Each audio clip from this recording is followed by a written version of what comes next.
Ngayon, ang problema dyan, yung mga, hindi ko kayo sinisisi, dahil yung media, no? Pero nagpapadala din kayo sa ambisyon ng mga tao. Kayo ang gumagawa ng istorya ng isang bansa, pero tinidistort ninyo ang pangyayari dahil doon sa pang-aakit ng mga naglalabanan na dalawang panig. Dalawang panig pala dito yung gobyerno at yung mga gusto umano ng gobyerno. Ngayon, yung martial law, kailan pa nag-umpisa na pinano ni Marcos yun? Pagkatapos ng eleksyon ng 1969. Nung nag-eleksyon ng 1971, tapos na lahat yung mga dokumento na ginawa ko wala nakakalam nun. Wala akong kasama na gumawa nun. Kaya, nung nangyari pumutok yung martial law noong 1972, halos walang nakakalam. Bukas pa yung Kongreso. Pero masaya, ilan taon na mo kayo ron? Ilan nandito kayo? Ako 23. Wala, baka hindi pa kayo pinanganak 23. High school ka na. Anong kinawagahan ng martial law? Anong naramdaman ninyo ng mga estudyante noon? Tahimik ang bansa, di ba? Pero bago yun, putukan, gulo sa Maynila. Hindi niya natatandaan yung mga commute sa UP. Yung barikada magmula sa Los Baños hanggang sa Pateros. Hindi makagalaw ang bayan. Masahin ninyo yung proklamasyon ni Marcos kung talagang gusto niyo kasaysayan. Hanggang ngayon, walang nagsabi na hindi totoo yun. Inisip pa ninyo yun? Bakit ba walang lumabag? O kaya nagsabi, hindi totoo yung sinasabi ni Marcos sa proclamation niya.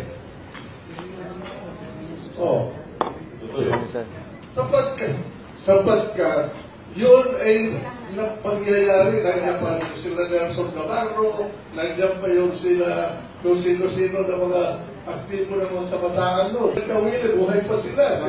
May losses. Dumating na lang later on. Bago pa decision. Magulo ng bayan noon Sino mga naggugulo doon? Si Alibas Paz, si Commander Sumulo. Hindi na rin tatandaan niya mga yun Si mga Commander Fairman. Sino ba si Commander Fairman? Puro commander. Dadating ba si Nilo Tayag? Dadating, yan. Dadating ko sa kanya. Istoryahin mo nga kung saan kita na uunang nakilala. Kung kami marahas, noong panahon na yun, bakit buhay si Nilo Tayag? Tama. Wala kami pinagpapatay ng mga tao noon. Meron siguro isolated, kagaya ng campaign na yan sa droga. May mga sumasabay na gagawa ng mga kalokohan Kaya pero mga police operation, napatay ng police operation, yung mga iba hindi. Dahil matuloy, labanan, kanya-kanya yan. Pagkakaroon, maraming motibo mga tao sa lipunan. Pag panahon ng gulo, hindi mo na alam kung sino, anong totoong patayan Basta patay. Sila, binomba nila yung Plaza Miranda. Marami pa silang binasaker, yung Santa Lucia Massacre. Wala na alaala nun. Siyam na tao yun. Mga trabahante ng club, pinatay na lang nila sa labas ng club. Meron ba nakalaala nun? Yung mga yun, walang human rights na pinaglalaban. Sino nag-investigator? Ako. Kasama si Mac Llorente, nagpunta pa sa Tarlac. Ginamit pa ni Ninoy Aquino yun para maging sikat sa politika. Dinala niya ko yung mga tao na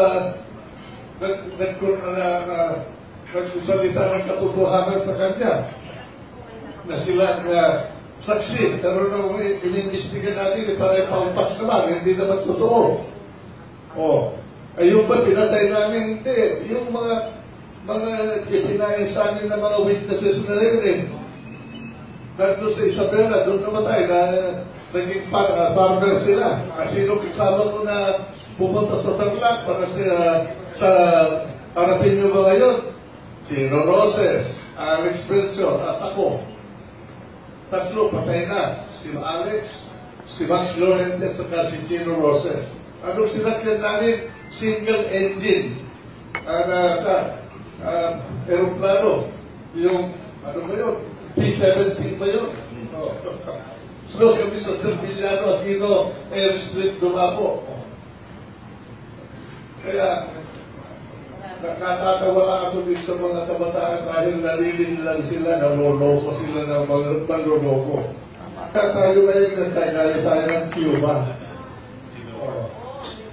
Ang Cuba ngayon naging komunista. Pero palagay ko, nagsisisi rin sila dahil ngayon sumasama na sila sa Amerika. Noong araw sinisigaw niya rin nila, American imperialism! Capitalism! Patayin si Batista, patayin si lahat sila. Ang tao dyan, tuta ng Amerikano, tuta ng Kano. Para isim lahat. Ano ngayon? Kumayanan sila. Ang ekonomiya nila, bagsak. Yung kanilang sinabi na uri ng gobyerno upang umunlad ng Cuba hindi naging totoo. Mahirap pa rin sila ngayon. Kaya, inasaya nila yung panahon nila, ngayon sumasama ngayon sa Amerika. Sir, I think... Hindi ng North Korea.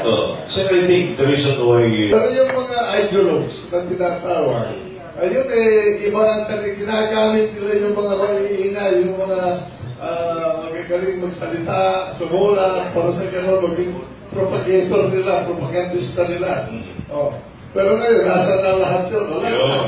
Si Oliver Caro na, nagpapangulo, hindi ko binulong Marami yan. Marami nagpapangulo. Alam mo, hanggang ngayon, walang gustong kumarap sa akin para talakayin niyang mga bagay na yun. Sapagkat hindi nila masasagot yung mga tatanungin ko. Ang naloloko lang nila, yung hindi nakakaalam. Hindi ba sinabi ko sa nakarang administrasyon ni Aquino, buuin mo lahat yung mga kasama mo sa liderato ng liberal, pati ikaw. Harap-harapan tayo lahat sa harap ng bayan at magdidebate tayo kung totoo yung sinasabi ninyo o mali yung aking sinasabi. Ayaw nila takot sila, alam nila na alam ko yung katotohanan. Hanggang ngayon, wala.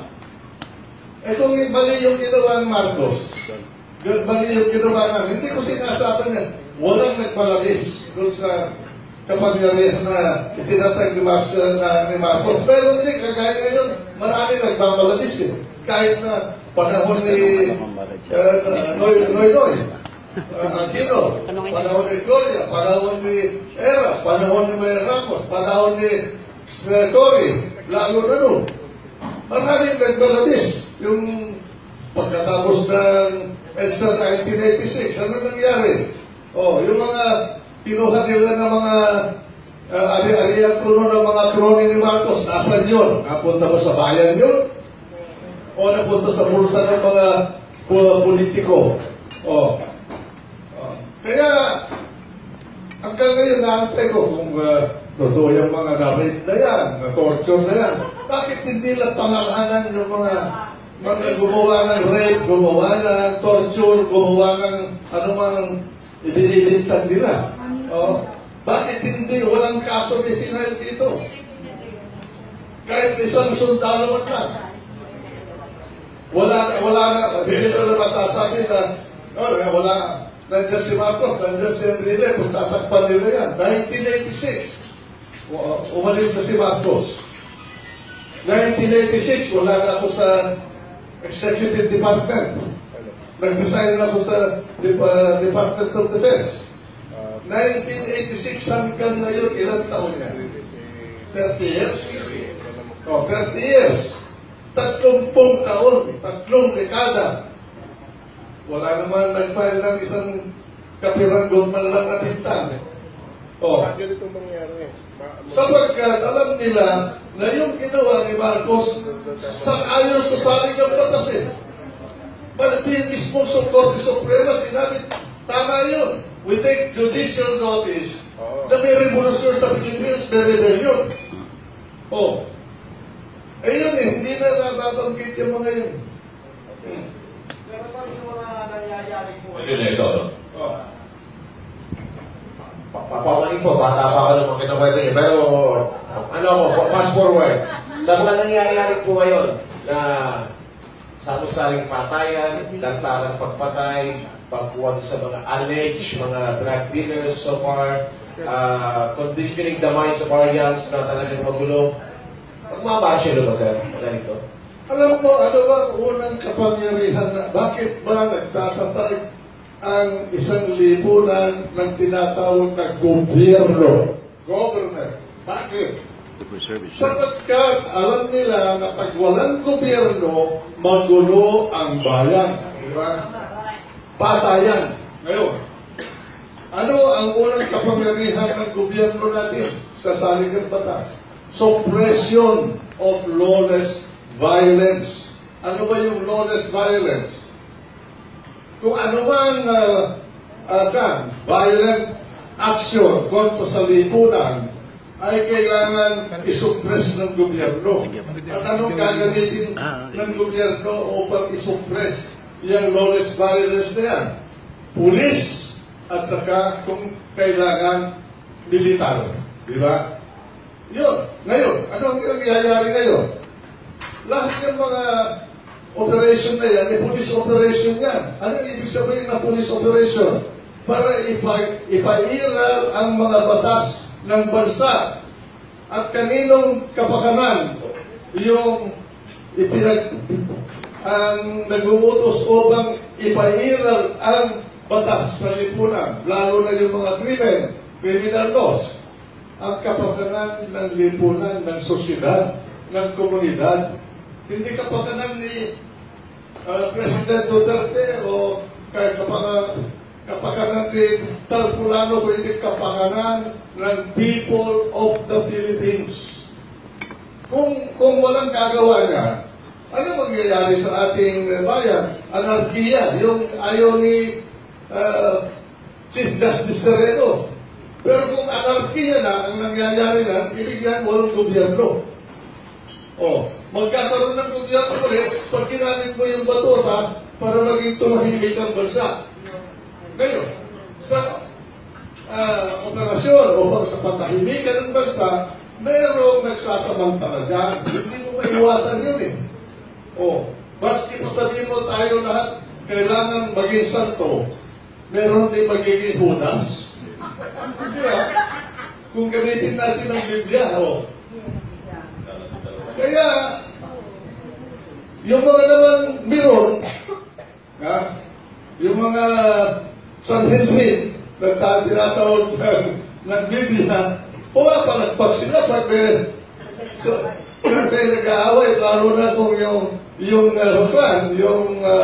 reformista, na kagaya ng Panginoong Jesucristo, ay pinapahirapan dahil ayaw nila ng reformist eh. Oh.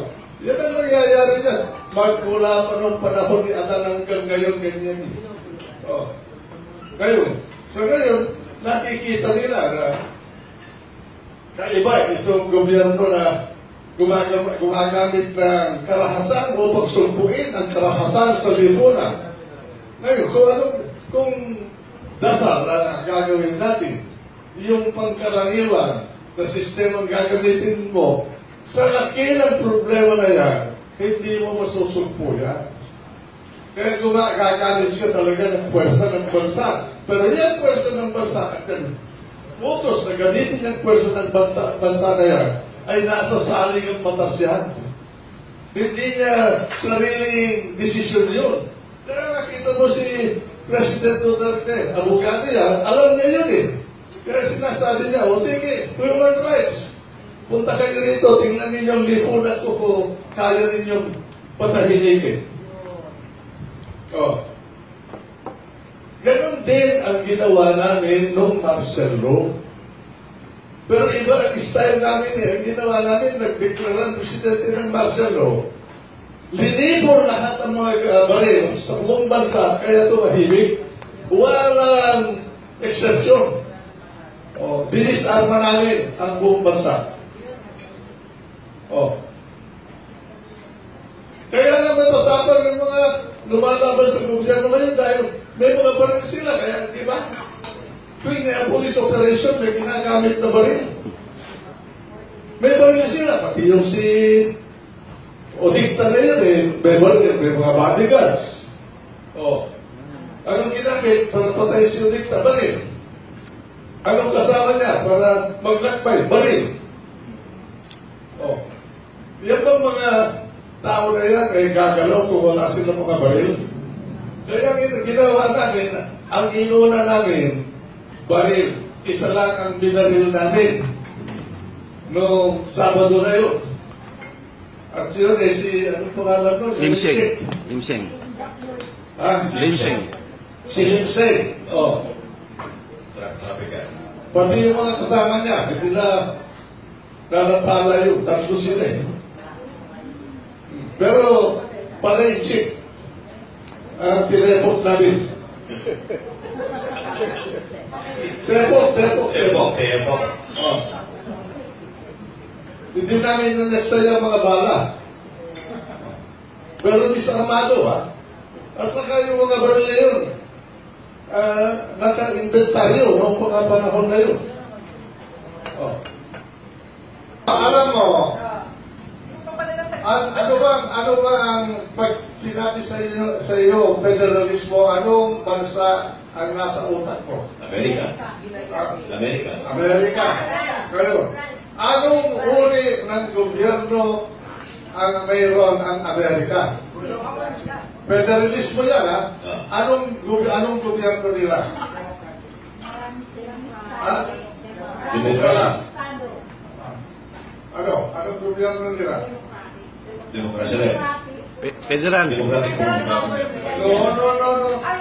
Federal, oh. Ha? Demokrasya daw. Demokrasya. Democracy. No, presidential. Ang kanilang gobyerno, presidential system. Ang struktura nila, federalism. Yeah. Ibig sabihin ng federalism, dalawang baitang yung kapangyarihan. May gobyerno sa itaas, may gobyerno sa ibaba. At yung gobyerno na yan, na sumasakop ng buong bansa sa ibaba, hiwa-hiwalay yan State. ng estado. State. State. State of California, Oregon, Washington, Texas, New York, everything. 50 states. Pero ang kanilang sistema ng gobyerno ay presidential. Ngayon, anong problema ng Pilipinas? Hindi federalism. Ang problema ng Pilipinas, ang uri ng gobyerno. Yan ang nasa utak ng mga nagsasabi federalism. Pero ang iniisip nila, nabaguhin yung uri ng gobyerno ng Pilipinas sapagkat inefficient. Di ba? Inefficient, gridlock. Oh, ngayon, ibibigay ko sa inyo ito. Ito sinabi ko para maintindihan. Ibigyan mo sila siya dalo na. Special content. Mahaba na experience siya. Kaya, kailangan bago sa gumawa ng plano itong mga nagsasalita, isipin muna nila. Federalism is a term that describes America. Pero marami yung federalized system. Germany is federalized, Malaysia is federalized, Australia is federalized. Pero pag tinanong mo anong gobyerno dito, mga ito pare-pareho, bakit hindi? Hindi pare-pareho. Some are inefficient, some are efficient. Yes. Kayo, yung istruktura ng isang lipunan, hindi yan ang dahilan ng problema ng bansa eh. Ang problema natin yung makina na ginagamit natin para umandar ang vapor natin ay very inefficient, antiquated. Dilapidated. Oh. Masyadong mabagal.